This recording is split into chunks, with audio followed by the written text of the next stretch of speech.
Good morning, everyone. Welcome to the Spanish Pavilion and to a session that kicks off in the Spanish Pavilion, the thematic day on the built environment and cities of COP28. My name is Kirsten Dunlop. I am the CEO of an organization called EIT Climate Kick, a very proud partner with the Spanish government of the Cities ES platform, which is the national platform for urban transformation in Europe, connected to the European Commission's Horizon Europe program on decarbonizing 100+ cities by 2030 as a way of demonstrating the possibility of very large-scale transformation in the context of cities and of mobilizing others, accelerating knowledge sharing, learning, and involvement of citizens at every level. We have here a discussion with a wonderfully diverse group of panelists, diverse in their perspectives from countries, from contexts, and from cities, to talk about how we walk this path, walk this road to decarbonized cities. What does that mean from a human perspective, from a financial perspective, from a governance perspective? And how do we think whole place, whole transformation, whole cities, rather than thinking in very specific individual sectors and silos that don't necessarily add up to a change in ways of living? So we'll be talking a little bit about shifting the expectations and aspirations of the people who live in cities with solutions that make it easier to live well sustainably in all sorts of different contexts.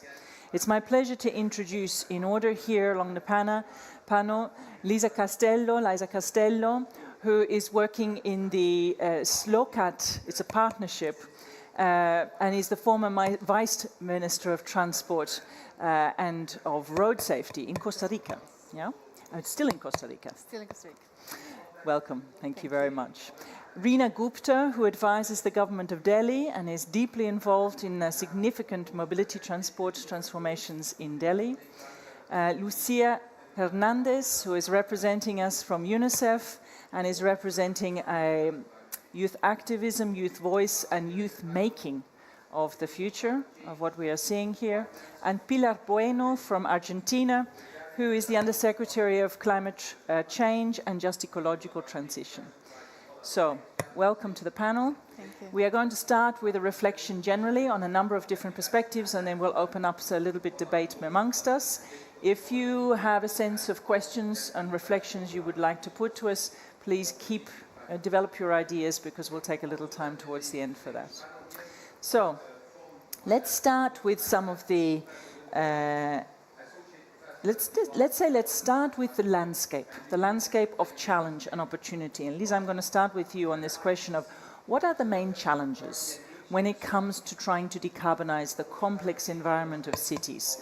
What do you see, what have you experienced as almost your targets for addressing transformation in an urban context? Thank you, Kirsten. I must say, I'm going to point out three main challenges. First one is transport emissions and energy demand.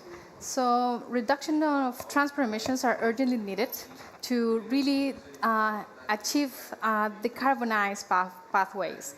So because of its near almost complete dependence on fossil fuels and the growing demand for transport, the transport sector accounted 20.7% global fossil fuel CO2 emissions in 2022. Urban transport, for example, accounted for around 40% of global CO2 emissions. And across most cities, urban transport contributes between 20% and 60% of local CO2 emissions. So in the absence of interventions, motorized mobility in cities could surge 94% between 2015 and 2050. So that means that with this inequity and unhealthy and unstable and unsustainability car-centric models is still the default situation now. So there is a lack of avoid and shift strategies or optimized land use planning for healthier cities and economies. And at the same time, many decision makers remain under-informed about the benefits on investing in public transport, cycling infrastructure, rail freight, electric vehicles and buses, railways, energy demand reduction, and renewable energy as pillars for achieving clean decarbonized cities. So we need to enable less energy demanding transport systems. We need less car-centric models for passenger transport, less road-centric models for freight transport, coupled with a just transition to the phase-out of fossil fuels in land transport. Then my second challenge will be access. Most of the world's population lacks of access to affordable, safe, and sustainable land transport.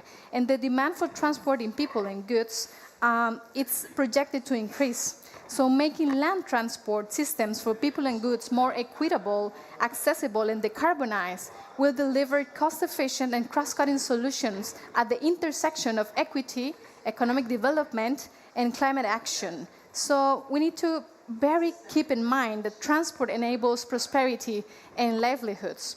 And my last challenge will be multi-level governance. But not only multi-level governance. We need multi-sectoral approaches, stakeholders engagement, and public and private cooperation that are also fundamental. It is essential to enhance action and cooperation at the international, national, and subnational levels on the policy and financing conditions to enable these transformations. And finally, I would like to say that I have been seeing a message on my way to this event that says action builds trust. So I think this is a very powerful message now for these conversations. Thank you. Thank you. In fact, that's a wonderful message for the whole day and for the whole COP. Arina, I think you have a lot of experience in addressing some of these barriers, affordability, accessibility, and the mindset shifts. What has been happening in Delhi? So I want to start with giving a brief context of Delhi. When we say Delhi, what do we actually mean? It's a city of 30 million people. It's 1,500 square kilometers. And due to climate change and extreme weather events, we get around 300,000 immigrants every year. These are people who are moving from other states, from some of the hilly regions, some of the coastal areas, some of the agrarian areas, where their livelihoods and their lives have been impacted due to climate change. So in search of better opportunities, they move to cities like Delhi. So the biggest challenge for us is that no matter how much you plan and how much transport you build, it's never enough. We have 400 kilometers of metro that we've built over the last 7-8 years. But even that 400-kilometer metro is not enough. It's always overcrowded because if we are getting 300,000 new people every year, the biggest challenge for us as the city-state government is to be able to cater to everybody that comes to Delhi. That's point number one. The second issue is that Delhi, when it was planned, it was not very well planned. So you have pockets where all the commercial activity is, and then you have pockets where most of the people live. So a lot of people travel 25 to 30 kilometers every day to their work of employment. It's almost impossible to retrofit that because lives are already there and communities are there. You can't uproot them and replan the city. Also, Delhi has almost 23% tree and forest cover, which we don't want to cut down to build public transport. So how do we retrofit all of this and still build enough transport, make it affordable, make it safe, reliable, and accessible? That has been our biggest challenge. We are working through all of that. And I can speak when we come back, or you want me to continue now? No, please, go ahead. Sure. So we are following a three-pronged approach. A, we want to increase the public transport. B, we want to make public transport free for everybody. And C, we want to encourage the rich to leave their cars and move to public transport. So that's the three-pronged strategy. In terms of increasing the public transport, we have right now around 400 kilometers of metro line. We have placed an order for 10,000 electric buses in Delhi. So in the next 3 years, all of Delhi will only be powered with electric buses. I think when we have a delivery of the 10,000 buses, Delhi will probably have more electric buses than any other city in the world. In terms of making public transport cheap for everybody, I'm very happy to say that any woman in Delhi, all my sisters sitting here, anybody who comes to Delhi, the buses are free for everybody. For every woman of Delhi, the buses are free. And we made it free for everybody 3 years ago. And in the 3 years, 1 billion women have traveled. So we issue something called as pink tickets. Any woman who boards a bus gets a pink ticket, which is free. So 1 billion women have taken this ticket. And you have ensured that they are safe to travel. We've ensured they're safe to travel. So there is CCTV, there is GPS, we have bus marshals in every bus. What this has also done is that a lot of women who earlier could not travel to a little far off place for employment have now started traveling. So this has also increased livelihood opportunities for women. And we've documented a lot of these case studies that how women who earlier were homebound because wherever they lived in that neighborhood they did not have livelihood opportunities are not now able to travel by bus to say 10 kilometers away where the commercial activity is, and they're able to get employment. In terms of moving private car owners and private two-wheeler owners, what we are trying to do is we are trying to make electric vehicles, the cost of electric vehicles at par with ICE vehicles. So today in Delhi, if you have to buy a new electric vehicle, there is no tax on it, so there's no registration fee, there is no road tax. So as a result of this, a new electric two-wheeler costs the same as an ICE two-wheeler. And I'm very happy to say that in the past 2 years, all new electric two-wheelers, around 25% are now electric.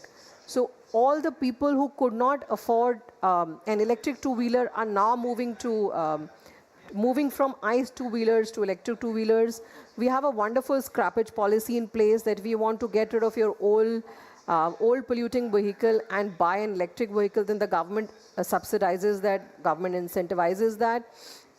Now the challenge is that how do we get the car owners to move? We've managed to move a lot of the two-wheeler owners to public transport, but the rich and the elite of Delhi are still not leaving their cars. So that is our challenge that we are hoping to work on in the next 5 years.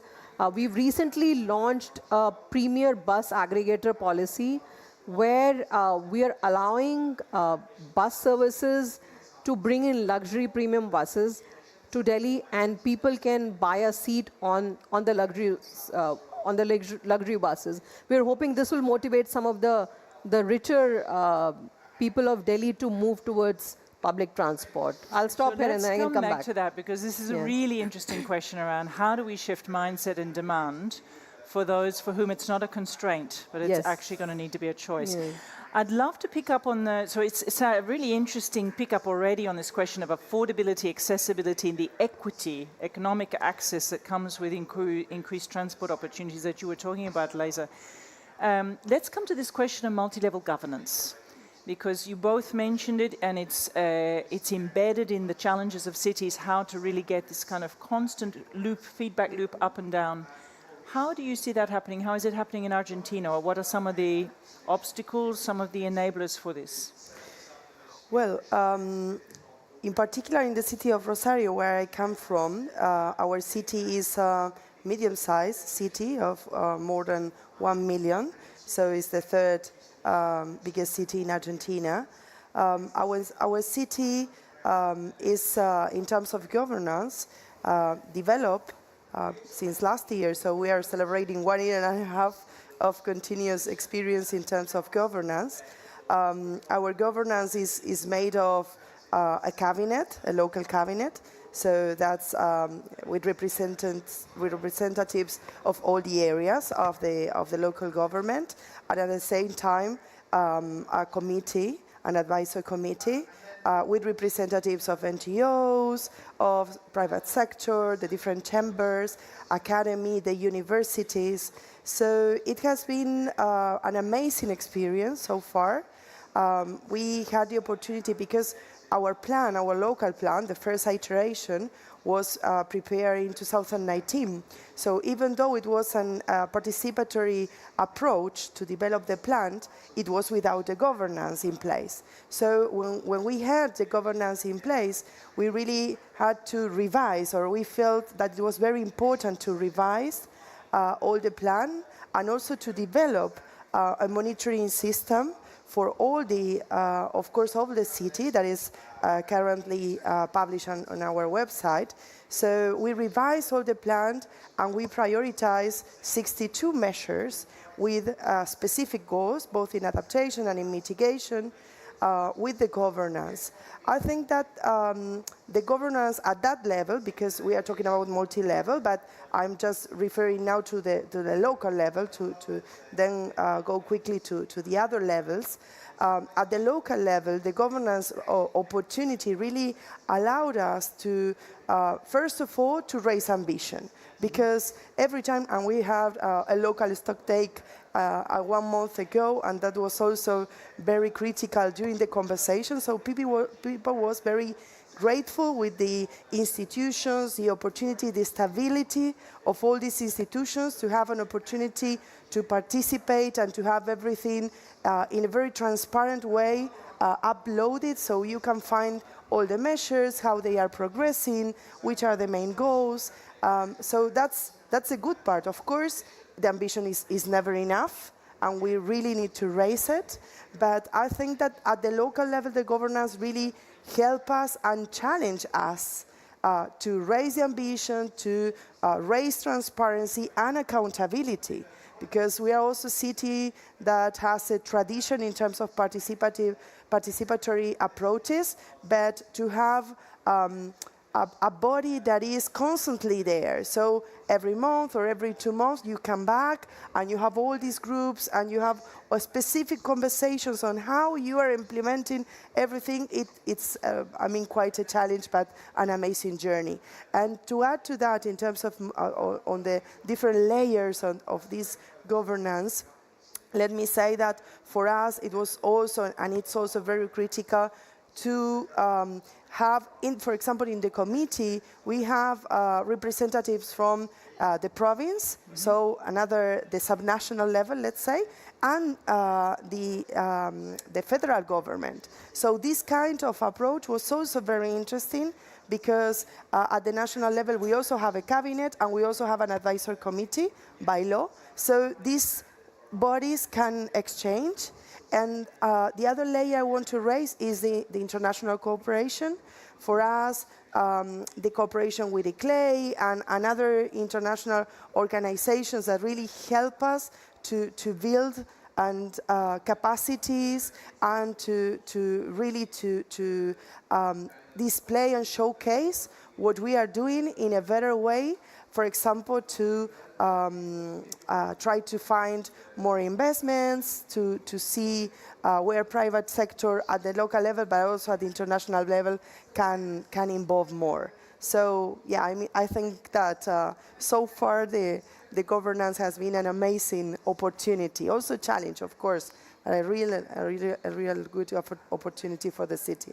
So you're describing an experience which is a collective decision-making, but a collective learning process of constant kind of feedbacks, challenges, problem-solving. I'm going to come in 1 minute to this question of how do you get a richer field of voices in, but let me just quickly come to both of you. Lisa, what do you see as being the advantages of a multi-level governance approach in what you were describing, and also for the Delhi experience? Is this a part of the way in which these kinds of transport mobility transformations are being rolled out? Do you want to go ahead? Well, first of all, I need to say that it's been very inspiring, because what I'm hearing here, it's a very optimistic way of saying things. And for example, Pilar, listening to you saying that it was a very amazing experience, it gives me a very inspired way on the way to move forward on these transformations. Also, I wanted to raise that there's a very effective tool, that is the subnational urban mobility plans, that have proved to be an effective tool to leverage local a national and international finance as they create a political environment to do those things.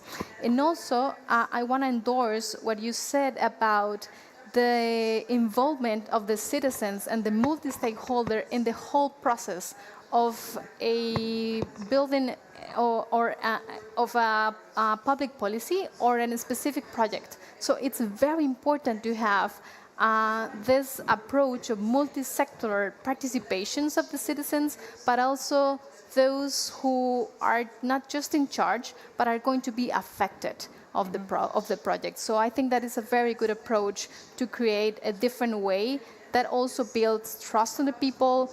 We also can see walking through pilot projects that makes people feel that the things are moving forward also and allow us to measure the implementations. So also about the data and the way that that data needs to be open allows academia and social society to also follow that transparency and also include this critical vision to the projects. So I think that's a very, very, very important aspect to have in mind in these kinds of projects. Lorena, is this also true, this kind of very transparent engagement with Delhi citizens as well, or is it not, that's the next stage for you?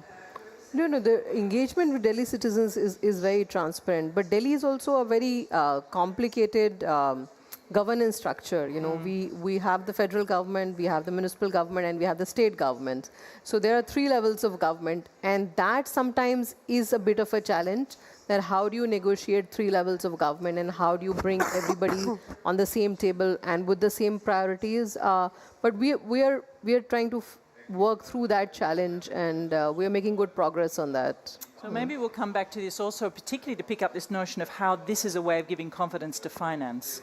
Okay, now it's time to hear about the voices of those who inherit so much of what we are seeking to do here. Lucia, what is your perspective on how the voice and the active engagement of youth shapes and plays a role in these kinds of large-scale transformations of the urban environment? Thank you. Well, first of all, thank you for the invite and for letting me take part in this event. I would like to start remarking that children are and young people are a highly vulnerable group to the impact of climate change, and this higher exposure maybe I think gives them newer and fresher ideas and also more original approaches because to these issues. Because I think we feel with a higher sensibility the urgency of the situations and the urgency of a change. And this is of course reflected in our ideas, our activism, and our proposals when it comes to approaching goals like clean and decarbonized cities. But it is really important for governments and other authorities to actually not only impulse our ideas and actions, but to give us the skills we need to actually make sure we are taking into account that our participation is effective and that our opinions are not overlooked, because they are highly overlooked when it comes to decision making. And there are lots of examples that I could quote when it comes to youth participation that support this idea. There's one very representative one, the complaint by 6 children and young people against 33 states before the European Court of Human Rights. They argued that the approach they were taking towards the climate emergency was insufficient and inadequate, and they argued also that it was a direct violation of human rights. And this is true. And in terms of childhood, they're directly impacted by the climate crisis at various levels. It threatens lots of their fundamental rights: the right to health, to safeguard, to a healthy environment, to be heard and not overlooked and taken into account, and even the right to life. We could say the climate crisis is a children's rights crisis. Another very well-known example, the Fridays for Future movement. It has already mobilized thousands of young people around the world. So this is why I think youth-led initiatives are really playing a crucial role when it comes to approaching these issues or pursuing these goals. Because due to this new approach, it is really needed to put together different visions and representation of different generations on the tables. So the more variety of ideas, of approaches, of points of view, the more inclusive and effective the results will be. Can I ask you a question around this really challenging shift in what people think is a right or an aspiration in life? So Rina was talking about one of the biggest challenges is how do we have wealthier people get out of a car and into the context of public electrified transport? What role do you think young people have to play here? I was in the New York Climate Week and we were talking about what's the most radical action you could really think of. And our table got extremely excited about the idea of lowering the voting age to 12 and putting 1.7 billion people immediately into decision rights. Yes. And then there was a big debate about, but then it does matter enormously whether they are also part of a sense of willing to act on their parents and their own sense of entitlement. What is your perspective on, is this part of the way we can help adults let go of this very car-centric way of living in cities, or an aspiration to become car-centric for many developing cities? Well, of course. I mean, we, young people and children, also live in cities. So why not hear what we have to say? I think you will be surprised. You will be surprised. I know lots of young people around me. Me, myself, we have lots of ideas. And I think if we got more representation and you actually took our opinions and listened to us and maybe even putting them, like, start including them, maybe you will be surprised in a good way with the results. In the leadership coming through. Yes. So are there fora for young voices in the city of Rosario, in Costa Rica, in Delhi? How is this coming through? How is there an intergenerational dialogue around the future of the city? In our city in particular, we included one position of the committee is at least allocated for youth. Mm-hmm. So from the 3 seats from NGOs, one is for sure is for youth organizations. And in some cases, we had arrangements for 2.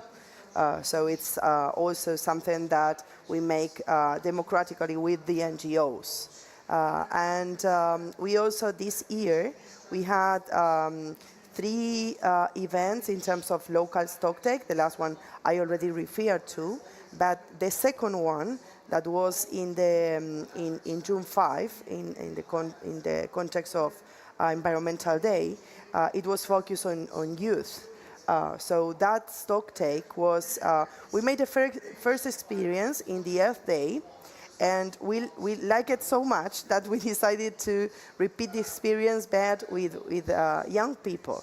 And the experience was based on this kind of agora methodology, trying to have a very horizontal and very simple conversation between citizens and people, and their aspirations and their fears, and also their needs about the future, but also what we are experiencing now, and trying to take all these multi-levels together too, because it's not only to talk about what is happening in your city, that we have, of course, big challenges, big economic, political challenges. This year in Argentina we have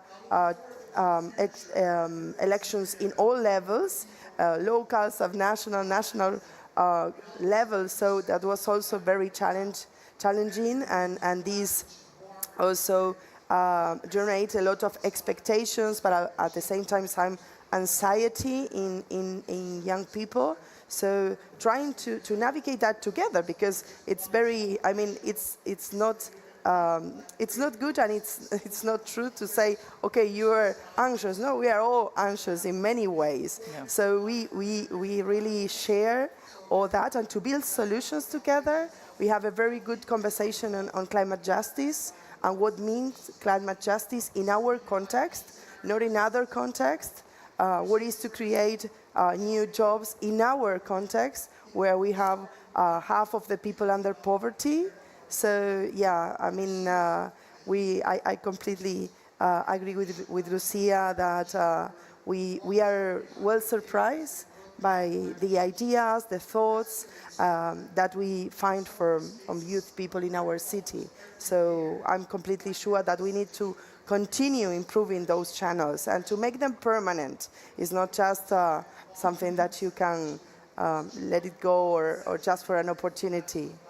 And do you see, if we may ask, that these channels may help you navigate this next immediate political challenge of your latest election result?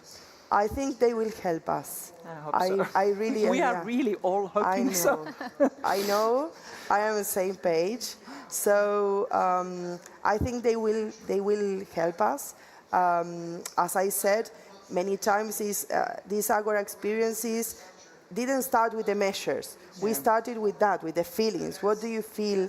What do you believe about what we are experiencing? We have a very violent environment right now in our city. So it's very important to connect all that with climate action, because then you talk about climate action and people say, what are you saying? I mean, people is being killed on the streets. I have bigger problems. So if we don't connect with that, with people, it's like we are Martians. I mean, we are from other world. I mean, we really need to connect with what people is experiencing. And this sounds very similar to what you were saying, exactly. Rina, so perhaps you can build on this. Yeah. So we have something called as eco clubs in all the schools of Delhi. So there will be around 2,000 clubs in Delhi, where children and youth are pledging what actions they can take, and at the same time, we are hoping that they would hold elected governments accountable, that and also get their parents to ask questions before voting. That and I totally agree with my co-panelists that unless we make environment and climate change a political issue, things are not going to change. Unless we get people who are voting, who are on the ballot paper, to ask questions on environment and climate change, not much will move the needle, because, like she said, you know, we are always faced with issues of poverty, issues of employment, and then climate sort of takes a back seat. How do you make sure that climate does not take a back seat? Will only happen if young people and the parents of young people start asking questions. And this is what we are hoping to do through our eco clubs. Last year we ran a very successful campaign. It was called One Trip Less, where we said that if you're taking 10 trips in private vehicles in a week, can we pledge to reduce by one? Like, let's this week take only 9. Either use public transport or not go out in your car one day. And it was a very successful campaign, all because of the young people. So young people are, and I feel, I'm actually sorry that our generation has not done enough. But I am really hoping that all the young people who are going to also start voting very soon are going to hold all of us accountable and make sure that we move faster and we move quicker on these promises. Yes. And maybe we try moving faster in the meantime ourselves, so we feel we are meeting their expectations. Liza, what is your experience here? How does this work in Costa Rica in the programming you are doing, the partnerships? What we've seen in Costa Rica as a civil society, it's moving forward to allow young people to be in these kinds of spaces. Now our political situation has changed a lot. Yeah. So that makes another different environment that we have some years ago.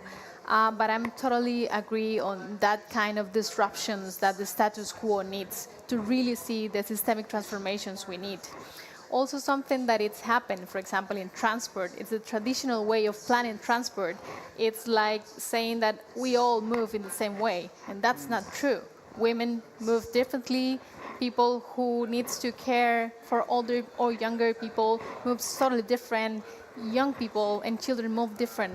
So we need to move forward and pushing through this old way of planning transport and understand and visualize these other ways of moving the whole society to really put transport on the needs for the people. So that will change a lot the operation services, the infrastructure, for example, regarding to sexual harassment and violence with women, and another infrastructure that makes our city like safer, healthier, and decarbonized. Also, I wanted to say that regarding also based on this, data is very, very, very important.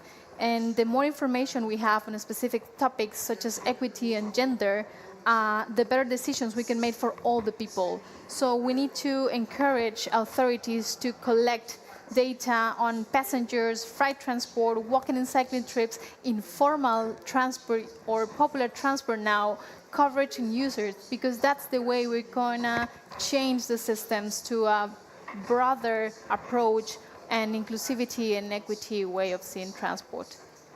So this question around, I mean, first of all, one of the things I want to observe is when we are talking about decarbonized and clean cities, we're talking about a huge wealth of factors. So this is an inherently systemic approach to inherently systemic opportunities and challenges. So the information that is relevant is not simply emissions, it's information with respect to societal experience. And that's important, I think, in the way in which we are asking about data collection, interpretation, usage. Let me come then to skills. You touched on the importance of equipping people with the skills to be living differently, but also to be making different decisions. I can imagine one of the key challenges is, or I certainly know it, the experience from working in Europe in the city mission, the skills gap is enormous, and educating people to be able to have these kinds of conversations and dialogues on what do we want, how could it work, what are the implications, what do you have to give up, but what do you have to learn how to become. How is skill development and how are each of you experiencing enhancing the space, the pace of skill building, of mindset shifts, of education? The clubs in Delhi are clearly working really well at its primary and secondary schools? Yeah, and colleges. And colleges. So yes. it's sort of a secondary, tertiary, really young people. What's happening for adults? How are we helping this transition in terms of mindsets and skills professionally? Anyone want to start? Yeah, one of the main ideas that we explored when we prioritized these measures that I referred before was to have like a triple approach. So with each measure you have a governance associated, so you not only have the climate governance, but you also have specific governance arrangements, for example, related to biodiversity and trees, related to waste, etc. So that's the measure, the specific governance approach, and the third part of each measure is the awareness raising an education approach to that measure and the different campaigns associated to that. So this triple approach is helping us. I give an example.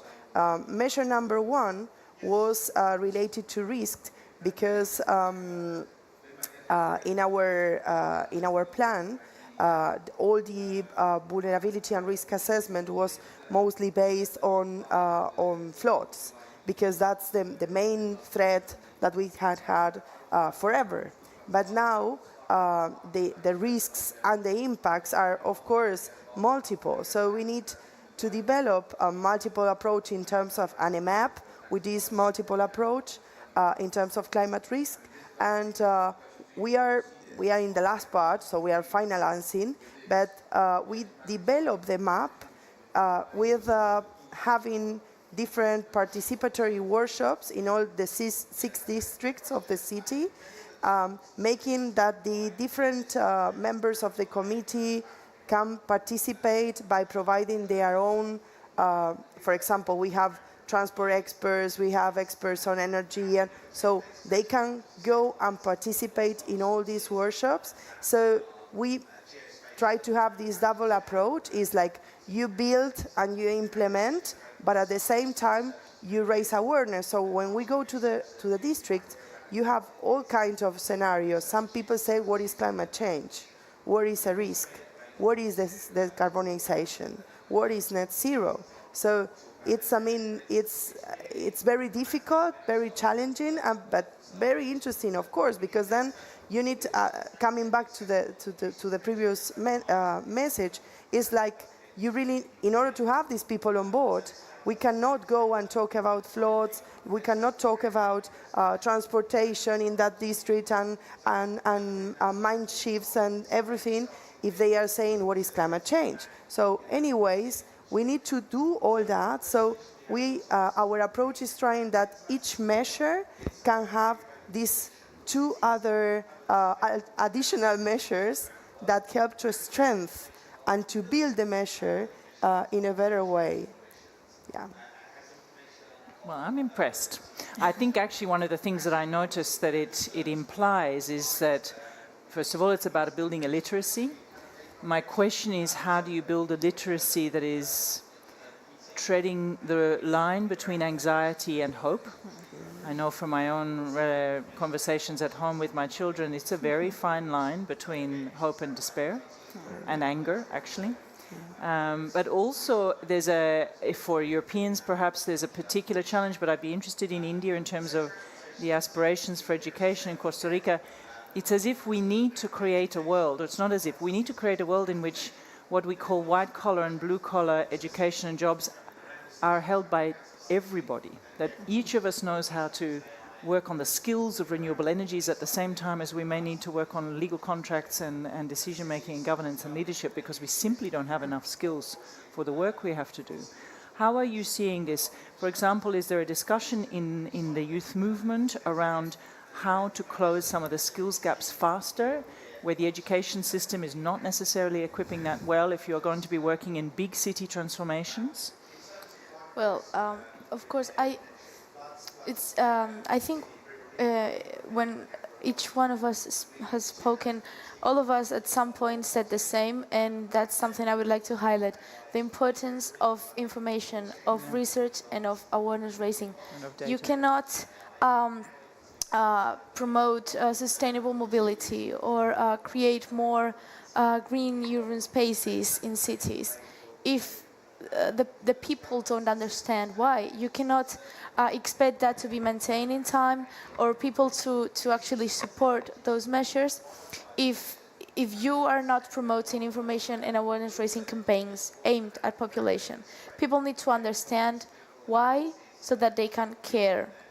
And therefore they can support these approaches. Yes, so that they can care, so that they can make it a question of political decision making for justice and for hope. Exactly. Indeed. Any reflections you would add on this, and then we're going to come to finance. I want to say again, building upon action, build trust, that we need to invest in scale matter, public, safe walking, cycling, and micromobility networks in neighborhoods. Yeah. Because that's the way we get in closer to the people, and people could see the benefits of these kinds of interventions in their own neighborhoods, in a general matter in the city, but in the neighborhoods. Because, for example, and I will endorse what Pilar was saying, that this will arise also awareness across the system on the benefits of low carbon transport actions. Also, for example, in 2022, just over 3% of cities worldwide had a low emission zone. So we are starting to see the changes on the city and the neighbors of those kinds of interventions. So in that case, that evidence and people feeling those changes will encourage us also to start believing and change a bit our behavior on a more optimistic way to walk through this huge challenge that we have regarding to climate change. to ask a question. Actually, I'm going to ask it specifically to you, Reena. How do you deal in Delhi with informal communities? Informal? Informal communities, with the city that is not necessarily officially in the city. So just to answer your first question on skills, because we are working very heavily on electric vehicles, on a new solar policy. So we have started skilling courses in our colleges and we hope to create 40,000 jobs in the EV sector. We've started courses on urban farming because that's another area that we are working on. So we are hoping that a lot of the youth will be employed in these green jobs in the next 5 years. Coming to informal sectors, that's a real challenge for us because some of these neighborhoods are very, very dense. So to be able for us to even provide basic services sometimes becomes a challenge. Yesterday I was speaking on a panel on water. How do you ensure water to all your citizens? Some of these neighborhoods we've not managed to install water pipelines because they're just so crowded.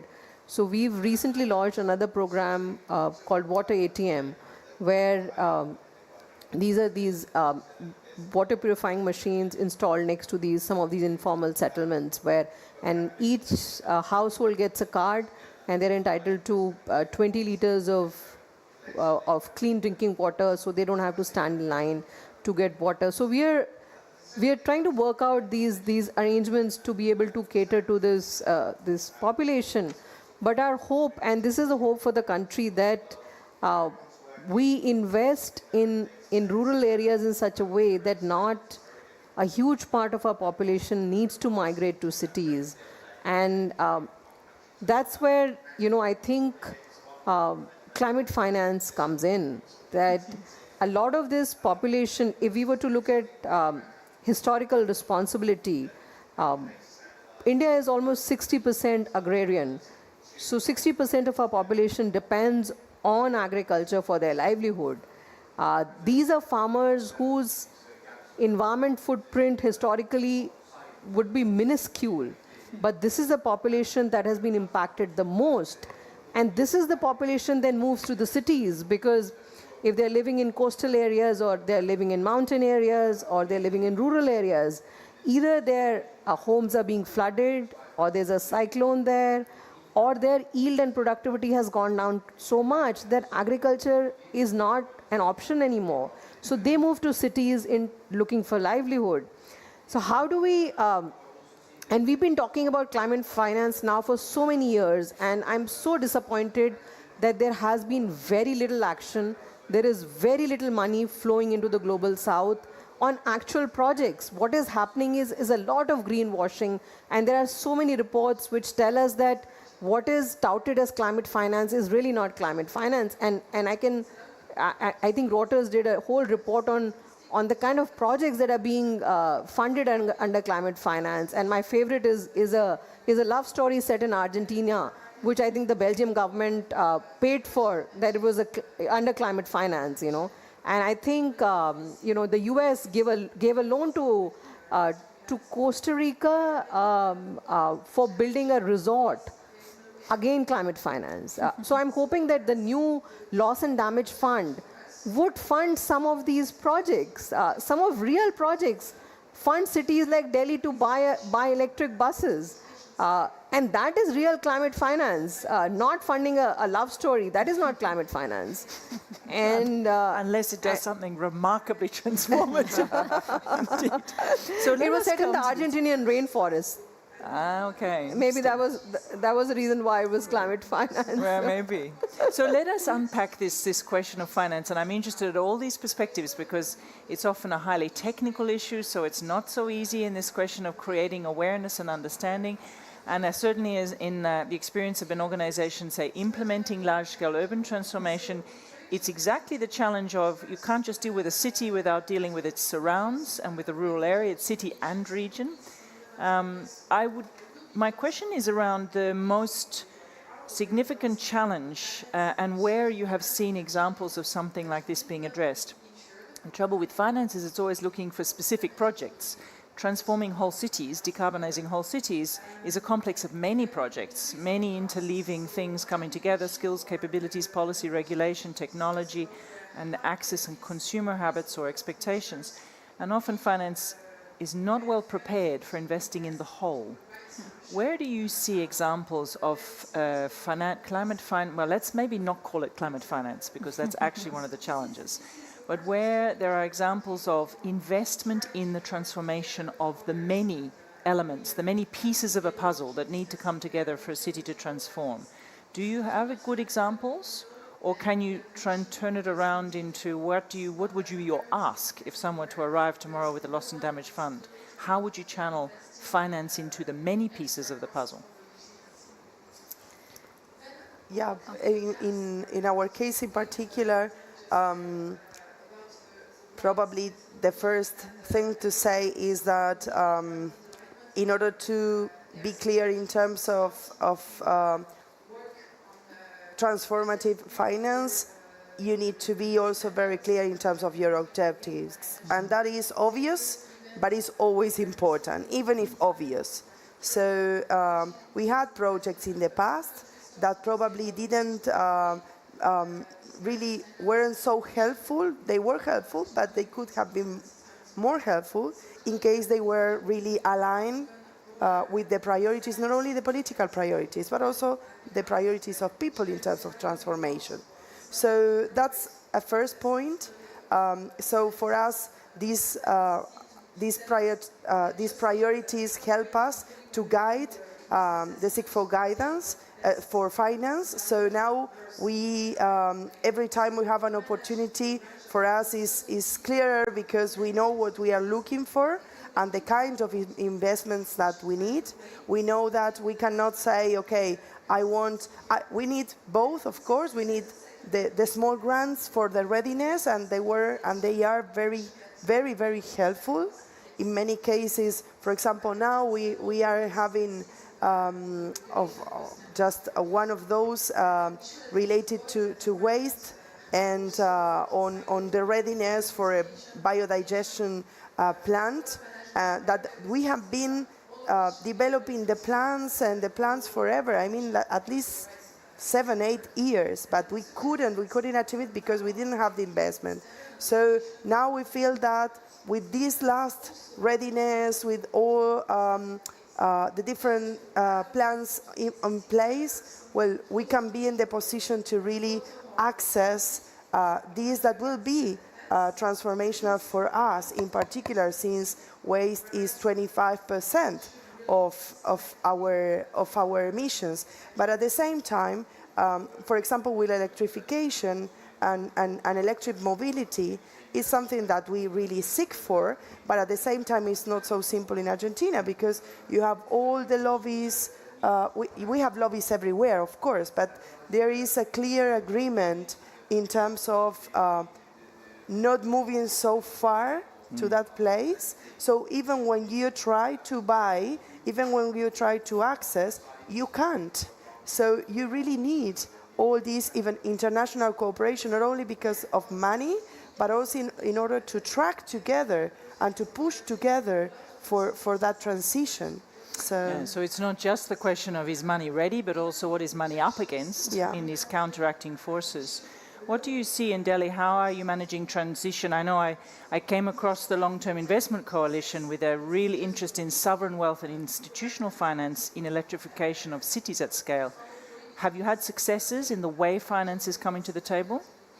Not really. No.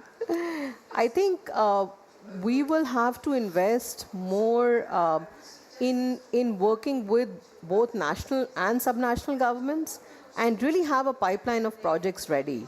And a lot of this should be, and I speak from a subnational government's perspective, that a lot of this should be unconditional grants. Let us define our targets and let us define our projects. As long as these projects have they're not polluting projects and they adhere to a basic principle, then they should be eligible for financing. But I think a lot of times what happens is that there is too much conditionality attached. And then we run into the problem of policy and procurement and all of that. So if this is more unconditional and it's left to the subnational government to define their priorities, that's how we can move faster. Otherwise, I'm very sorry, then we'll have the next COP and the next COP, and we'll still be discussing the same issues. And exactly the same problem of the gap between people with money who are waiting for projects that they expect to see and people who are trying to do the work. So you were referring, Liza, to this question of multi-level governance as a way of creating confidence for finance. Can you say just 1 minute around that? Yes, I think that it's a way when everyone gets the awareness of their, not just the ownership, but the impact they have in the ecosystem. But also financial institutions most understand that transport investment with the highest potential to multiply employment opportunities and decarbonize cities, it's walking, cycling, and public transport. And there is also an urgent action on repurposed funds currently going towards fossil fuel subsidies towards more sustainable and decarbonized transport cities. So now, for example, in this local partnership, we have just launched a call to action to double the share the energy efficient and fossil-free forms of transport for people and goods by 2030. By focusing on shift to public transport, walking, cycling, and rail freight, as well as electric vehicles and railways. So we think that we need to drastically scale up the consumptions of renewable energy and zero emissions energy sources towards fossil-free land transport. I think that's the way. There's a lot of money there, but we need to really, really make sure that we stop using subsidies on fossil fuels and move that money into more sustainable infrastructure for walking and safe cycling for all the people. Well, we are here in Dubai at the critical moment of the COP on whether or not we can actually get an agreement on fossil phase out. Yes. You named this arena as the critical element. Climate has to become political, and it has to become a choice. Indeed. And a choice that then opens up this enablement of dialogue, of understanding, and really making different demand choices, because it's not just a question of phasing out the subsidies, it's a question of demanding a lot more. Yes. So I'm going to ask you, Lucia, to finish with a reflection on what would you want everyone on this panel to hear and to act upon. And for this decision-making context in COP on this day of the built environment, cities are the most powerful demand aggregates in the world for what we want from energy, transport, materials, resources, food. So what would you want us to hear? Well, I think my reflection would be that I would like everyone to understand that confronting climate change, climate issues in the urban sphere, where lots of people live, it's not just confronting the climate crisis, it's also promoting health, it's promoting security, it's all related. So it's not just about pollution, it's not just about clean up the decarbonized cities, it's about much more. And we have to make effective and real actions, and we have to make them fast. And there's a crucial need for the phase out of fossil fuels. We have to have the courage to make these choices. Thank you very much. Thank you all for a fantastic session. Apologies for choosing to hear more voices and not necessarily questions, but thank you for being here. And thank you for a panel that has started a day with so many examples of things that are being done and that are really bringing this hope. Action breeds hope. Thank you, Lisa. Thank you. Thank you.